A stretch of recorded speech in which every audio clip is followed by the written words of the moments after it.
Hello and welcome, I'm Raziel, and today I want to talk about the Orks, the greenskins of the 41st millennium, and how would I improve them.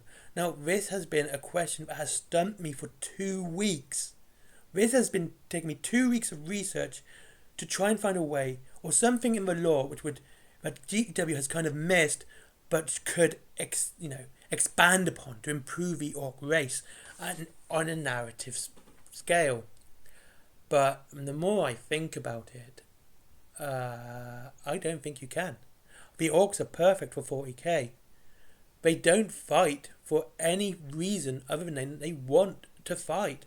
In a galaxy where there's only war, they're the only one that actually wants that. We can talk about Khorne and bloodshed, but Khorne and the World Eaters are still Chaos Space Marines and they're still full invasion. They are still wanting to build an empire, for Chaos. So, and same with the Imperium and Tau, they're empire builders. Well, the Orks do build empires and they do have Ork empires, but they're not empire builders. They kind of build empires just because they take planets and nothing else can live there. This isn't like the Imperium, who takes a planet because it needs the resources, it needs the manpower. Same with Chaos, they need the slaves. Orks take the planet because they want the planet. Orks don't need to fight for resources like the Drukhari or the Tyranids. They are their own resources. They create their own resources. A dead Ork creates the entire ecology, I think that's the right word, of the Orks. They create the food, water, the Gretchen, the Snotlings, the Orks, the big bosses, everything comes from a dead Ork. So they don't need to fight for resources. And they're not empire builders.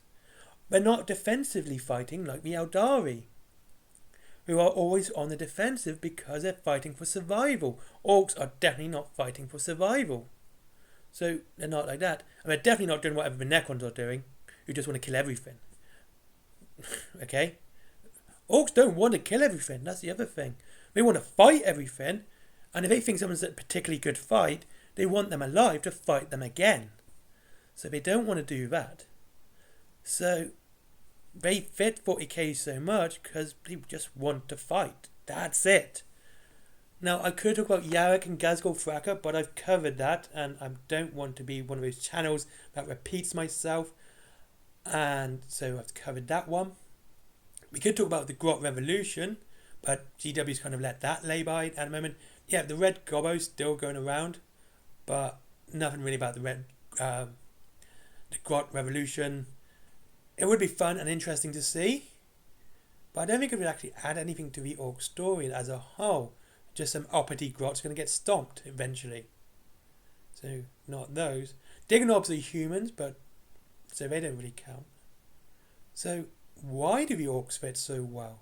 And then it occurred to me, the Orks have done more damage to the Imperium and have done more lasting damage to the Imperium than Chaos ever has, except the Horus Heresy.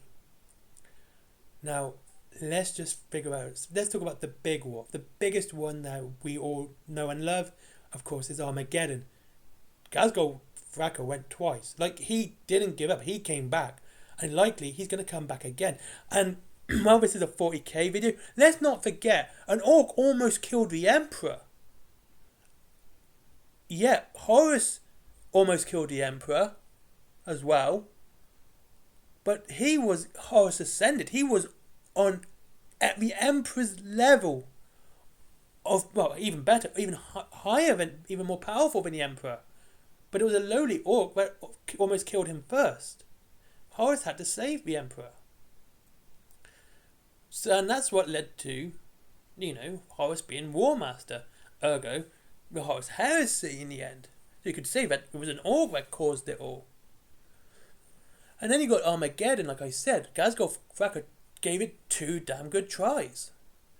And did so much damage that the Grimalders actually thought he was going to die there. Destroyed entire hive cities. It took a Titan weapon to basically beat them off. But they did do lasting damage on Armageddon, to the point they were still fighting Orks long after Ghazghkull Thraka left. There's an even entire regiment on Armageddon right now dedicated to hunting Orks. Well, at the moment they're kind of allying with the Orks, fighting demons. Though Snickwell is very unhappy about that because he believes it's very un-Orky, and isn't going to be too ashamed to make sure people know his opinion, i.e. with a slap around the head or a knife in the throat. So, yeah, that's Armageddon. Then you got Rin's World. And let's not forget to mention Black Templars, because I've just realised this is a bit of a theme with the Orks at the moment. We've got Rin's World and the Crimson Fists. Almost made the Crimson Fists extinct. Did so much damage to the stick-in-the-mud Crimson Fist that they made them change their chapter doctrine from fortification specialists to guerrilla warfare. Imagine that. Chaos has never done that. They've never made a chapter need to change their chapter doctrine so severely, like the Orks did to the Crimson Fists. And then we can't forget that, of course, it was the War of the Beast that killed all the Imperial Fists. And if you've noticed the pattern then, these have all been Imperial Fist successors and Imperial Fists themselves. Well, they left one alive. I mean, they had to keep one alive because, those 10 boys are worth fighting. So, and that's probably why I like the Orcs so much, to be honest with you.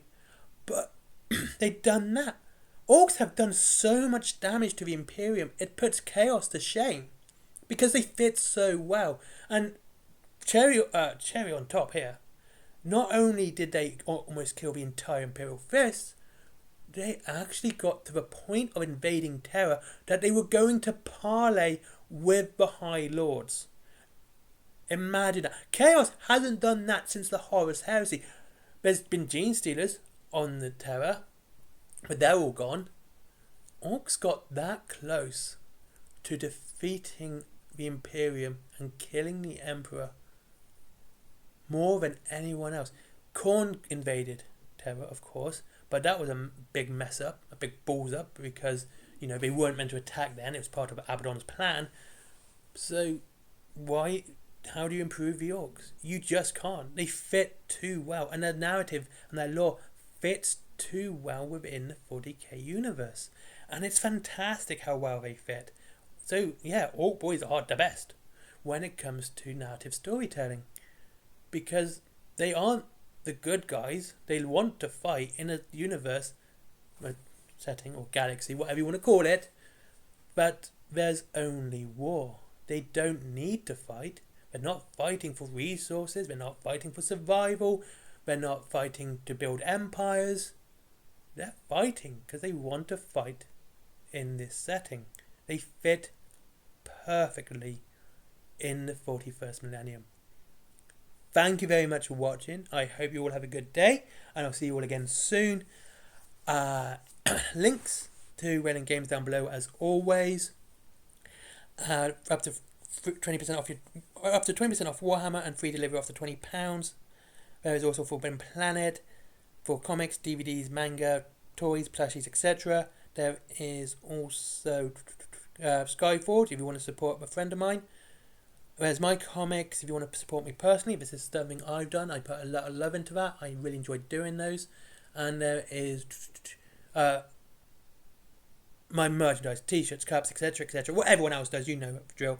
Anyway, thank you very much for watching. Have a great day. Goodbye.